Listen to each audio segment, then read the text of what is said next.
मित्रों, आपकी पत्रकार वार्ता में सबका आपका स्वागत है। पिछले कल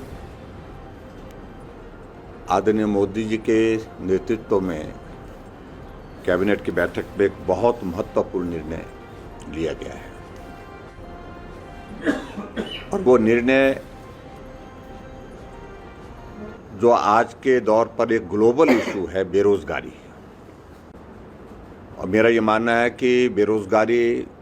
किसी देश का, किसी प्रदेश का ही मुद्दा नहीं है, ये ग्लोबल इशू आज की तारीख में है।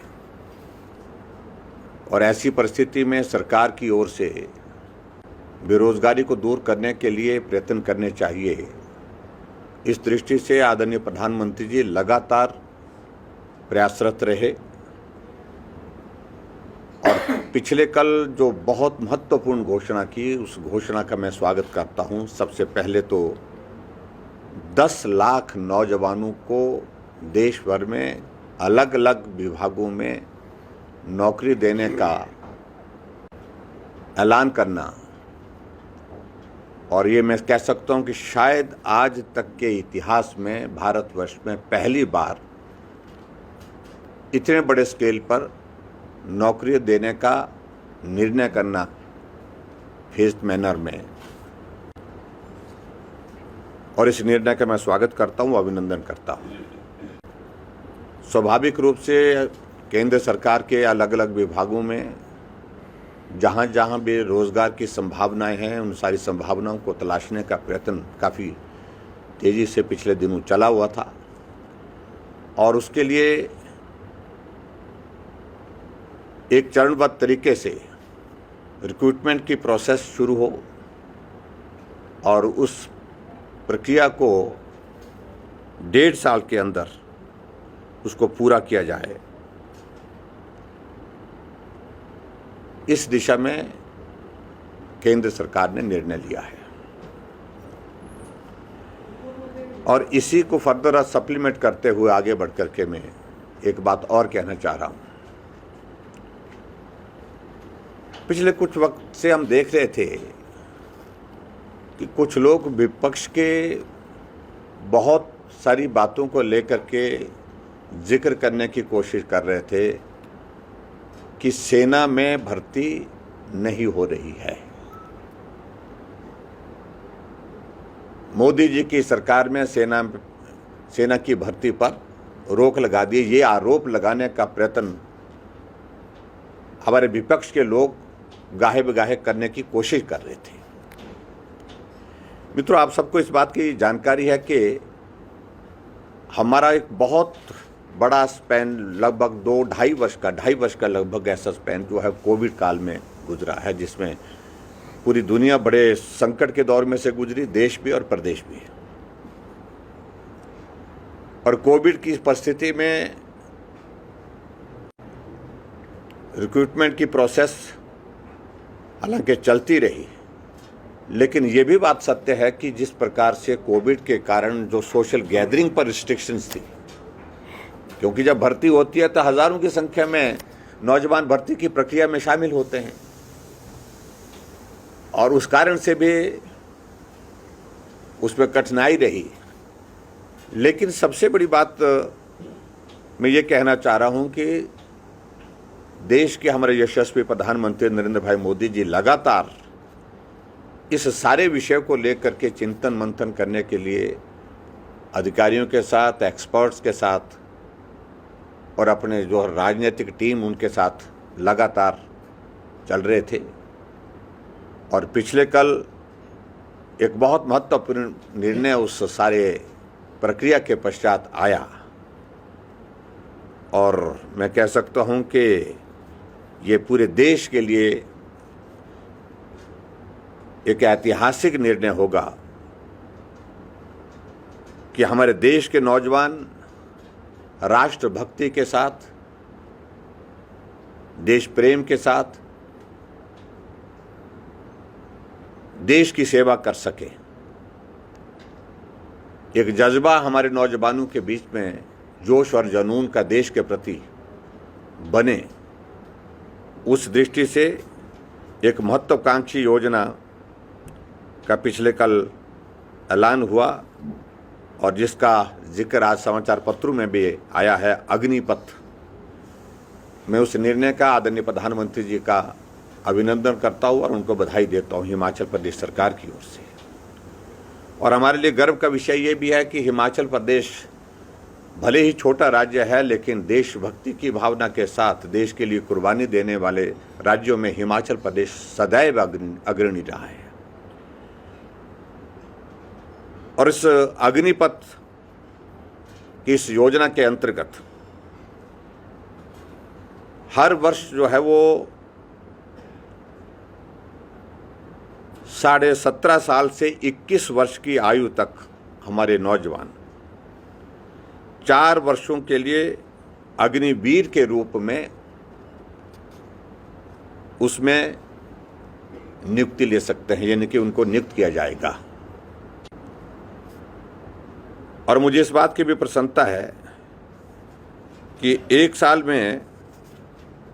इसमें कुल 46,000 पद जो है अग्निवीर के भरे जाएंगे। ये निर्णय एक ऐतिहासिक निर्णय है और सबसे बड़ी बात तो यह है कि छोटी आयु में देश के लिए मर मिटने की भावना को पैदा करना, देश के लिए समर्पित होकर के अपने जीवन की कुर्बानी देने का भाव भी उनमें जागृत करना, इस दृष्टि से इस योजना का एक बहुत बड़ा लाभ रहने वाला है। और मुझे इस बात की भी प्रसन्नता है कि जो अग्निवीर जिसमें उसमें जिनकी रिक्रूटमेंट होगी, तो उसमें सारी जो फिजिकल उनकी कैपेबिलिटी है, उनकी योग्यता है, और सेना में जो नॉर्म्स कुछ रहते हैं उन सारी चीज़ों को लेकर के डिसिप्लिन के उन सारी प्रक्रियाओं को पूरा करने के पश्चात इसमें चयन किया जाएगा। और चयनित होने के पश्चात 30,000 रुपये उनको सरकार की ओर से वेतन भी दिया जाएगा, पहली साल में 30, और बाद में 4 वर्ष पूरा होने पर शायद ये 40,000 तक पहुंचेगा, 40,000 तक पहुंचेगा। और उसी के साथ आगे बढ़ कर के इन अग्निवीरों को राशन, वर्दी, यात्रा भत्ता जैसी सुविधाएं भी प्राप्त होंगी, ये भी उसमें जिक्र किया गया है। और जो उसमें आगे और महत्वपूर्ण इसमें एक पार्ट इसमें है जिसका मैं जिक्र करना चाहूँगा कि प्रत्येक अग्निवीर को 48 लाख रुपए का बीमा छत्र भी जो है उनको प्रदान किया जाएगा। यानी कि बीमे का भी उनका प्रावधान 48 लाख का वो भी कवर उनको दिया गया है, ये भी साथ में जो है उसमें जोड़ा गया है। और उस बीमे के लिए कोई भी प्रीमियम उन नौजवानों को देने की जरूरत नहीं होगी। और सारी चीज़ों को इसमें ध्यान में रखते हुए ये भी तय किया गया है इसमें कि इन अग्निवीरों को 30 दिन का अवकाश भी प्राप्त होगा 1 वर्ष में, और आवश्यकता अनुसार जो है चिकित्सा अवकाश वो सुविधा भी इनको उपलब्ध रहेगी। अगर मेडिकल ग्राउंड्स पर अगर किसी को छुट्टी की आवश्यकता रहेगी और प्रॉपर उसकी मेडिकल चेकअप के बाद वो भी उसमें प्रावधान उसमें साथ में रखा गया है। और इसी तरह से चिकित्सा, CST कैंटीन की सुविधाएं ये भी अग्निवीरों को उपलब्ध रहेंगी। यानी कि लगभग जिस प्रकार से हमारी एक नॉर्मल रिक्रूटमेंट जो है हमारी इसमें फौज में होती है, आर्मी में होती है, और उसी तरह की सारी सुविधाएं लगभग जो है इन अग्निवीरों को उपलब्ध रहेंगी, ये भी उसमें जिक्र किया है।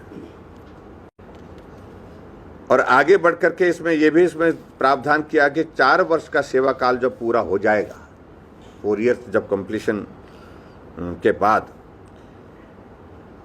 इन अग्निवीरों को सशस्त्र बल में 15 वर्ष तक नियमित सेवाएं प्रदान करने का भी अवसर दिया जाएगा। यानी कि इसमें भी 15 वर्ष के लिए नियमित सेवाएं प्रदान करने का अवसर जो है वो प्रदान करने की भी व्यवस्था है। और ये भी मैं इसमें कहना चाह रहा हूं कि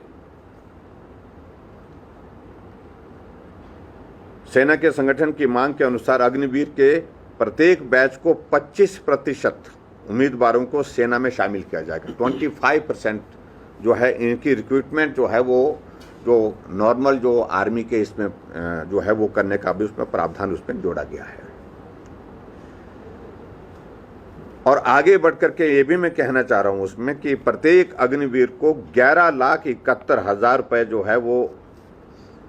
सेवा निधि, एक बहुत अट्रैक्टिव सेवा निधि जो है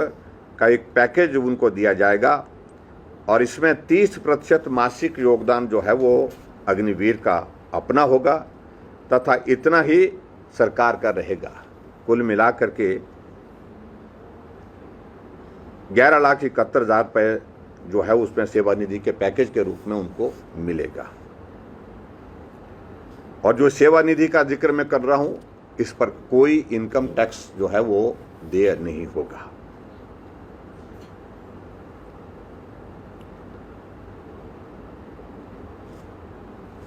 कुल मिलाकर के मैं आपके बीच में ये जरूर कहना चाहता हूं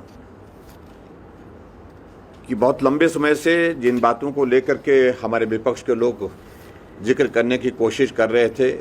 बेरोजगारी बढ़ रही है और बेरोजगारी के लिए नरेंद्र मोदी जी ने क्या किया, नौजवानों के लिए क्या किया, खासतौर से इस बात का जिक्र करने की कोशिश कर रहे थे। रिक्रूटमेंट को, आर्मी की रिक्रूटमेंट को लेकर के कहने की कोशिशें हो रही थी कि रिक्रूटमेंट नहीं हो पा रही है। और मैंने आपको उसका वैलिड रीज़न बताया कि कोविड एक दौर ऐसा रहा जिसके कारण जो है आर्मी में भर्ती की प्रक्रिया जो है उसमें थोड़ी प्रभावित हुई। सभी चीज़ों को लेकर के जहाँ मास स्केल पर जो है भर्ती होती है तो वहाँ पर उस तरह की दिक्कतें आई हैं। लेकिन फिर भी उसके बावजूद मुझे इस बात की खुशी है कि इन दो निर्णयों से, एक तो 10 लाख नौजवानों को 1.5 साल के कार्यकाल में पूरे देश भर में रोजगार उपलब्ध कराने की बड़ी घोषणा, और उसके साथ साथ में आर्मी में भर्ती होने वाले हमारे अग्निवीर